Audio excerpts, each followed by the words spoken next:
Hi everyone.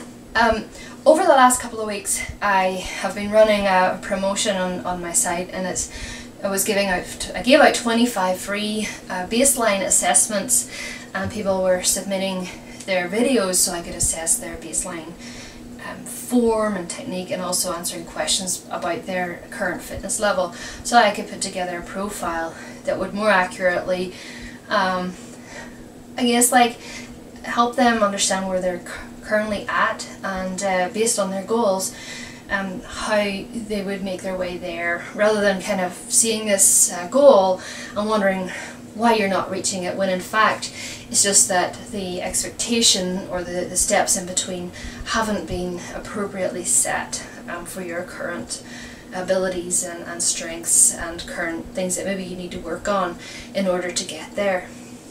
So the reason I bring that up is, first of all, it was awesome. It was really such a great, it was really nice to be able to speak with people about their goals, and also to see common themes across different exercises. And one of the common themes is people often struggle with their push-ups, and especially women want to be able to do more, or be able to get there first from the floor push-up. And there's a couple of things, tips or tweaks you could possibly be able to make to your push-ups that will make them better, based on these videos and other people that I've seen over the years. Hopefully these will help you become more efficient at your push-ups.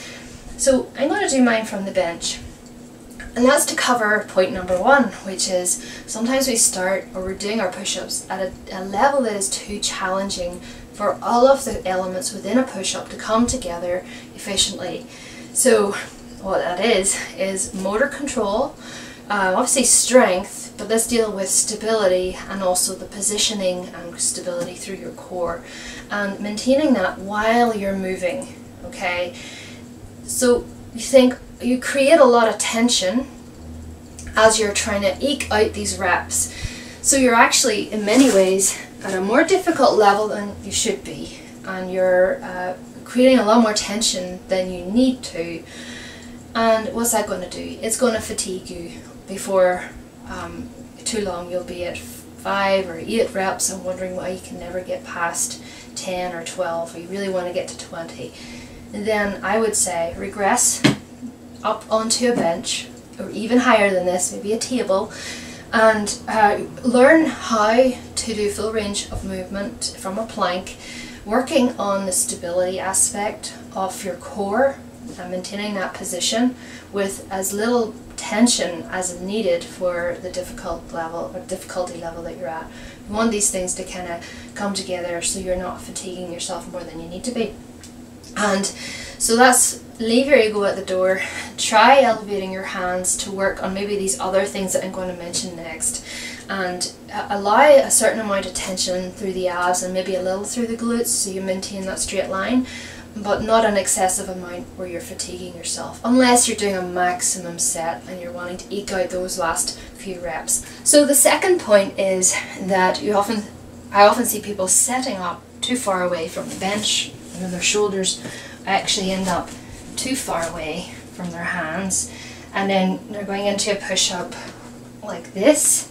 And first of all, you're actually using a lot more tricep in that version than maybe is needed, and also you're essentially going into a long lever plank, so you're making it much more difficult on your core, and therefore it's more difficult to maintain that nice stable position, and then therefore focus on doing your reps efficiently that way.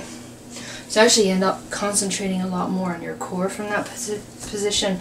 So what I would say for your tweak now is bring your shoulders over your hands, and that means when you're doing your push-up you're able to use more of your chest muscles, and you're going to be able to lessen the stress on the core, and you're not going to need as much tension there to start with. And that will bring me on to the third point, which is lead with your sternum. So many times I see push-ups, heads coming down, and the chest is nowhere to be seen, It's nowhere near the floor. So what you need to do, once you bring your hands up, or sorry, your shoulders up over your hands more, you want to let the shoulder blades glide back so that your chest comes through in between the hands, and that's where you can more efficiently do your push-up from. And keep the head and neck in line so it's not, the neck isn't coming away forward, because I think we want to get to the floor and the head's coming down trying to reach the floor, but we need the sternum to be coming to the floor. And at first doing that will feel much more difficult because you've been using different proportions of muscles than before, so it will feel more difficult. So that's where I'm reiterating to elevate your hands more until you get used to this idea of the chest coming through.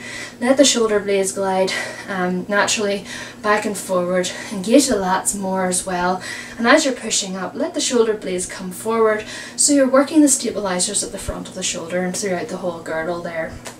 And over time these things will come together. They'll all kind of catch up with each other as long as you're not going at a level that's too difficult, and then the weak link will give out and then you'll end up, it'll just feel wrong and you'll not get past, you'll just sort of slow down in your progress and eventually just get very frustrated with it. So those are 3 pointers, and this, regardless of whether or not you're doing them elevated, you should still try to go with your shoulders over your hands and then the chest leading, and that will make things way better down the line. So hopefully this will help your push-ups, and let me know in the comments if this is something that you're going to try, and if you have, what did you think? And also, if you're doing your push-ups from your knees, then still apply this, and you'll see that it'll make such difference to your push-ups. So until next time, hope you enjoyed the video, and I'll see you soon.